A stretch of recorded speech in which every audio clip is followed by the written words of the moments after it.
Shabbat Shalom. Shabbat Shalom. Sabbath is loaded with benefits. Yes, sir. It really is. It really is.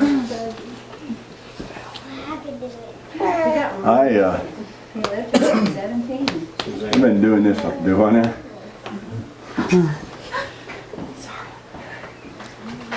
I've been doing this a long time. March will mark the end of 16 years of standing up Sabbath after Sabbath teaching. We had some COG meetings in between for a while during some of that. We've had special meetings, and I've loved every second of it. Never taught or preached somebody else's sermon. I'm thankful to Yahweh that every time I've spoken, He's given me something to say. There comes a time though when it's time to sit down and to listen instead of standing up and talk. There comes a time when it's time to be refreshed, renewed, reconciled, and that time has come for me. Today I need to sit and listen and be fed and be strengthened. There also comes a time when it's time to stand up and say something. And that time's for Teresa today. It's time for her to stand up and to share the things that she's heard from Yahweh. And I'm looking forward to it. Yes. Aren't you? Yes, sir. Let me ask you a question before we get started. Are you ready for the word? Mm-hmm. Yes, sir. Teresa, come on. Look forward to it. Thank you.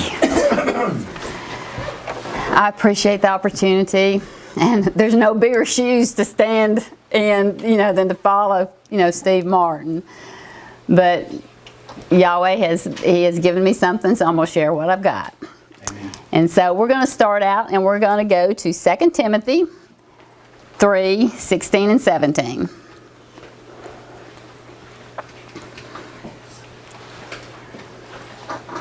I'll give you a second.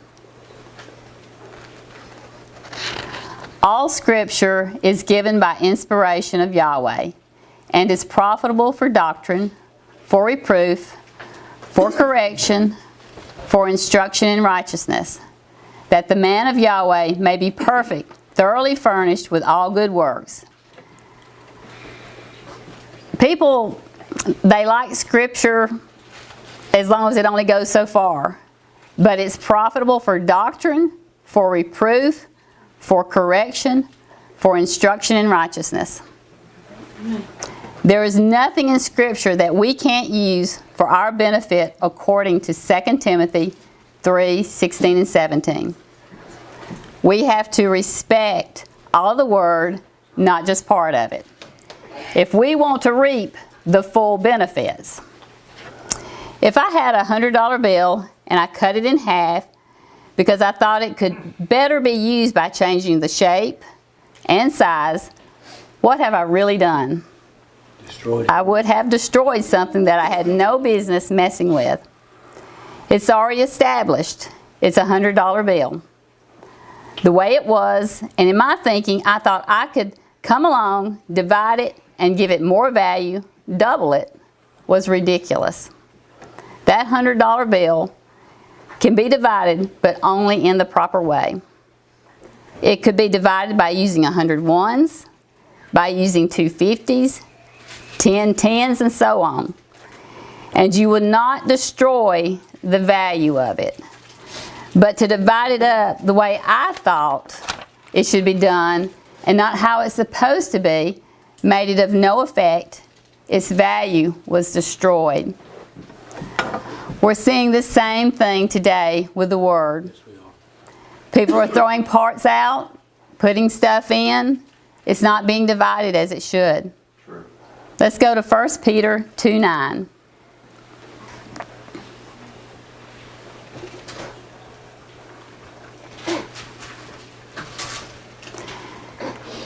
But ye are a chosen generation, a royal priesthood, a holy nation, a peculiar people, that you should show forth the praises of Him who hath called you out of darkness into His marvelous light. we have to take our blinders off. If we want to come out of the dark, we've got to be willing to remove something so that we can see. There will be those that will stand for truth, that will walk in His light. Someone must carry the torch and show the way. Unfortunately, we have discovered that a lot of churches of today have camouflaged themselves without even realizing it. They blend in with the Word so well that it's hard to distinguish between the two. It has become an outward semblance that misrepresents the true nature of what the church or assembly should be.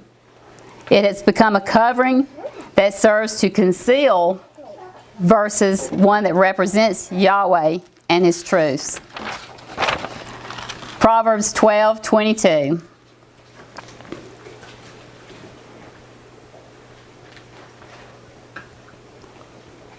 Lying lips are an abomination to Yahweh, but they that deal truly are His delight. For it to go well for us, we must walk in truth.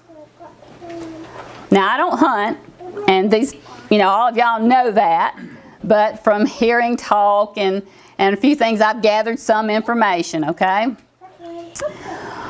When a hunter goes out looking for a deer, he's hoping to make that perfect shot and bring home an animal that will give him great bragging rights, along with meat for the freezer, something to hang on the wall that proves what a good day he had in the woods. To help him in these endeavors, he must dress for the part.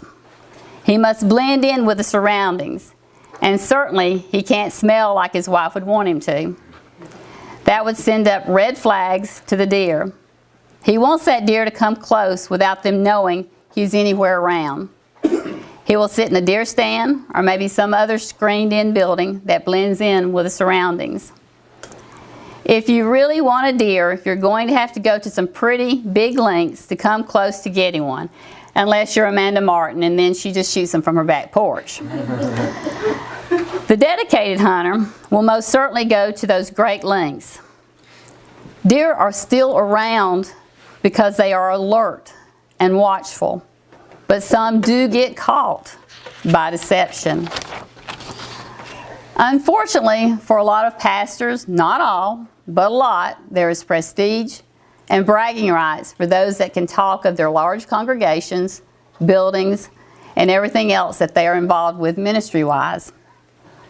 There's nothing wrong with large congregations, nice buildings, and the different ministries that maybe are a part of the church.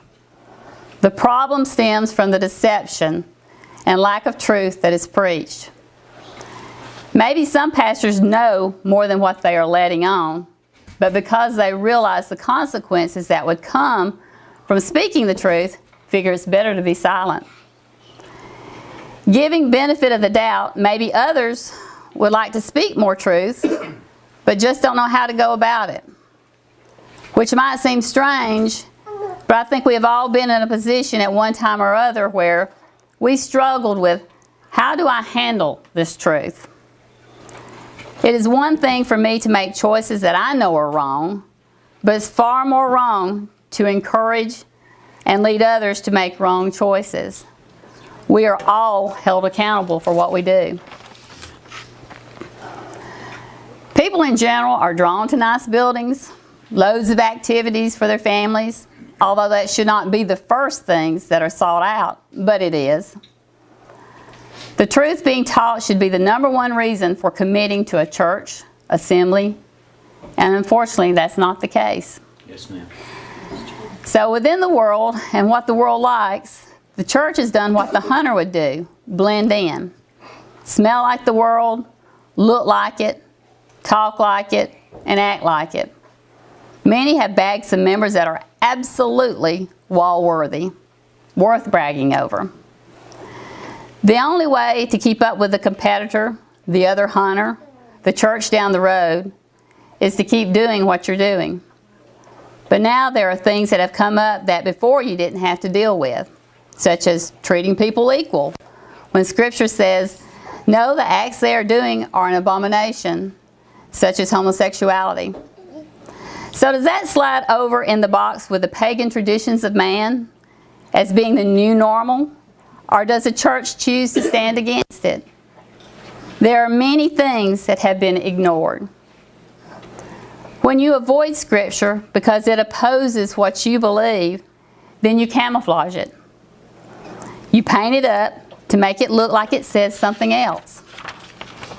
You can't assume that everything you're hearing is truth just because a man behind a pulpit is saying it. Right. Truth will find you if you look for it. Right, yeah. Psalm 119, 105.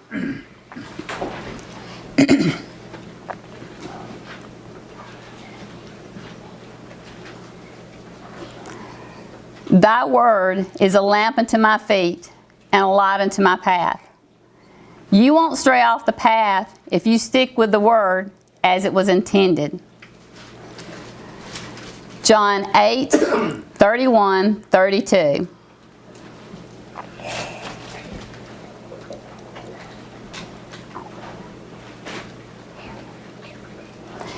Then said Yeshua to those Jews which believed on him, If you continue in my word, then are you my disciples indeed, and you shall know the truth, and the truth shall make you free. The truth will set you free, but people are afraid to try it and see. Is it really so? We here in this assembly have had to, more or less, step out on the water, faith, sink or swim to experience the truth. The first step gave us confidence to stand and take another step. A building is empty whether it's filled to capacity or not, if the truth is not being taught in it. None of us have it all, but we can be transformed from one day to the next if we search for truth and if we are willing to walk in what we know as it comes. During hunting season, if someone is in the woods and they're not hunting, they wear a bright orange shirt or vest. They don't want to be mistaken for a deer. It can be dangerous if you're in the woods and it's hunting season. Bill walks in the woods around here and he has a really bright orange sweatshirt that he puts on. And he's told me before. He says, I don't want to be mistaken for a deer, you know. So he wears that. But he doesn't want to look anything like a deer. He does not blend in with his surroundings. He stands out. We as ambassadors for Yahweh should stand out. We should not blend in with the world. We are called to be a light in the world. Darkness should flee when we're around. If we're going to call ourselves light in this dark world, then we have to walk in truth. Otherwise, we're going to deceive those that are around us. John 8:12.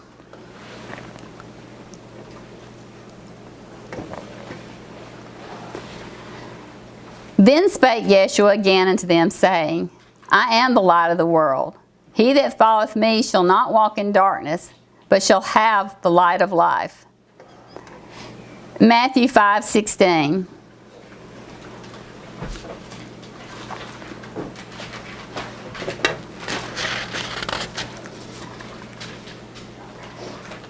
Let your light so shine before men that they may see your good works and glorify your Father which is in heaven.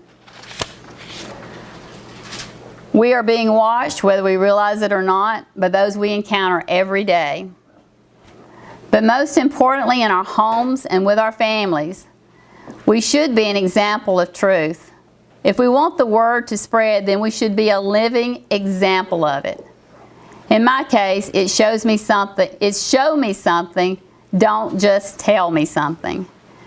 Children learn by example and repetition. We are never too old to learn by example and repetition. We must lead by example. 1 John 3:18.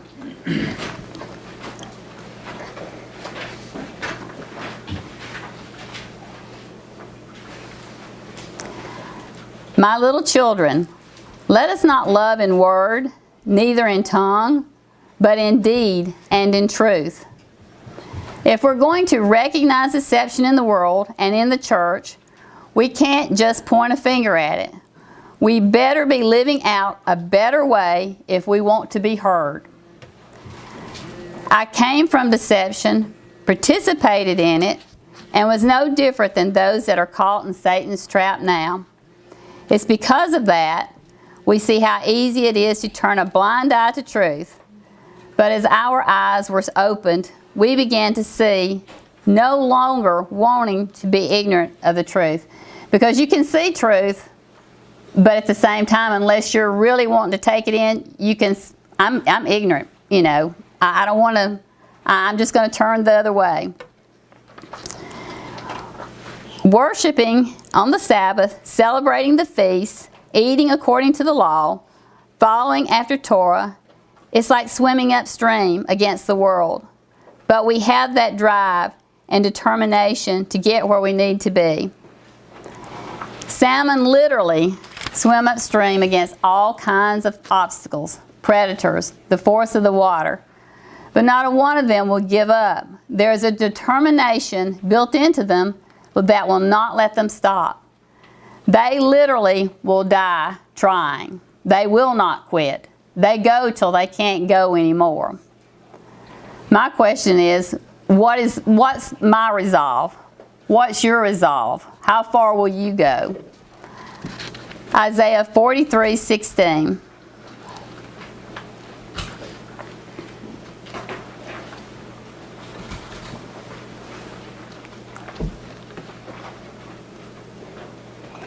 And I will bring the blind by a way that they know not. I will lead them in paths that they have not known. I will make darkness light before them, and crooked things straight. These things will I do unto them, and not forsake them.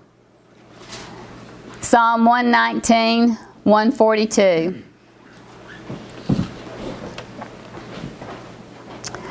Thy righteousness is an everlasting righteousness, and thy law is the truth.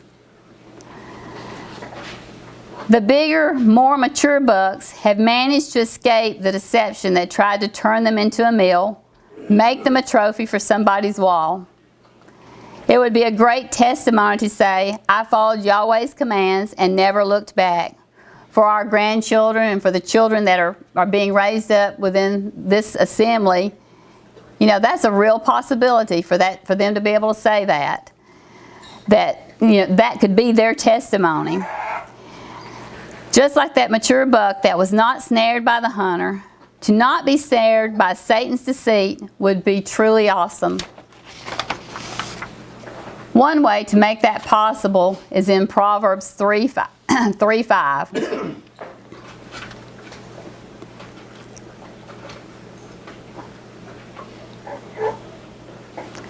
Trust in Yahweh with all thine heart, and lean not unto thine own understanding. You know, if you watch kids and parents telling them not to do something, and maybe they leave the room and they come back and they discover they've done it anyway, that's a good example of leaning to their own understanding, because they think it's better if I do this versus me not doing it, you know. So we see that a lot with kids. Satan would love to snare believers and deceive them to make them of no effect for the kingdom. These are the trophies that he's proud of. They are invaluable to him as they can help lead others astray. They are used to tear away at the foundation of the Word and the truth that's in it. People think they're walking in a straight line, but once it's off by the slightest margin, the further you go, the further off you'll be. But you won't recognize it until all of a sudden you look back and see where you were and where you are now. That's what has happened within the church. The things that used to not be tolerated are the norm now. We must fight within ourselves to hold on to truth. We don't want to go from A to M. We want to go from A to Z, learning all we can. Not only learn, we want to do it, apply it to our lives. Ephesians 6:10-20. Finally, my brethren, be strong in the Master and in the power of his might. Put on the whole armor of Yahweh, that you may be able to stand against the wiles of the devil. For we wrestle not against flesh and blood, but against principalities, against powers, against the rulers of the darkness of this world, against spiritual wickedness in high places. Wherefore take unto you the whole armor of Yahweh, that you may be able to withstand in the evil day, and having done all, to stand. Stand therefore, having your loins girt about with truth, and having on the breastplate of righteousness, and your feet shod with the preparation of the gospel of peace. Above all, taking the shield of faith, wherewith you shall be able to quench all the fiery darts of the wicked. And take the helmet of salvation and the sword of the Spirit, which is in the word of Yahweh. Praying always with all prayer and supplication in the Spirit, and watching thereunto with all perseverance and supplication for all saints. And for me that utterance may be given unto me, that I may open my mouth boldly, to make known the mystery of the gospel, for which I am an ambassador in bonds, that therein I may speak boldly as I ought to speak. If we can learn things the wrong way, then surely we can turn around and learn it the right way. This may seem as though it's all about pointing a finger at someone else, but that's not the intent. Sometimes it's easier to do what's right when you see what's so wrong. To have been in the trap and then to have been set free is liberating. But we don't stop there, we have to keep going. 1 John 1:5.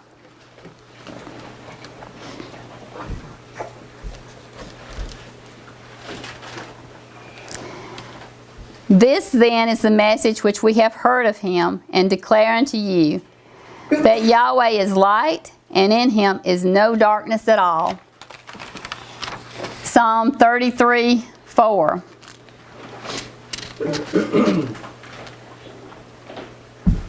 For the word of Yahweh is right, and all his works are done in truth. 2 Corinthians 13:8. For we can do nothing against the truth, but for the truth. We're to choose truth. We are to live it, and we're to be an example of it. That's what I have for this morning. Not anything super long, not anything super wow, but like I said, truth is important. And it is something that we have to work on daily to continue to be able to walk in. And like I said, we are bombarded with a lot of things, and so pursue truth, pursue it. Amen. In the scripture we've seen, there's no darkness in Yahweh. There's not even one little dot that would go at the end of a sentence in him that's dark. Amen. For ourselves, we are to try to achieve having all of that light within us, that people can see us as an example to say, if we didn't say a word, I want what you got. Yeah. Something's right here. So pursue truth. Amen. Be an example of it. Yes, ma'am. Steve, I'll turn it over to you.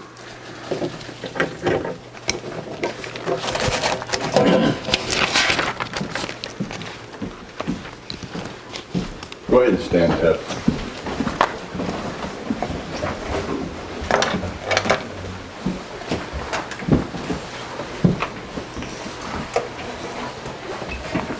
Thank you for being here, and thank you for the message. To be reminded that it's not so much about trying to be careful. It's about the difference between light and darkness. We don't want to walk in darkness. We want to walk in light. And it doesn't matter how many people who continue to walk in darkness it offends. Our pursuit has to be walking in light. Thank you for that reminder. Yahweh bless you and keep you. Yahweh make his face shine upon you and be gracious to you. Yahweh lift up his countenance upon you and give you peace. As his name is put upon you, so shall he bless you. And walking in his blessings Why you can't do better than that. That's right. Amen. Have a great day. You're dismissed. Thank you, Teresa. You're welcome.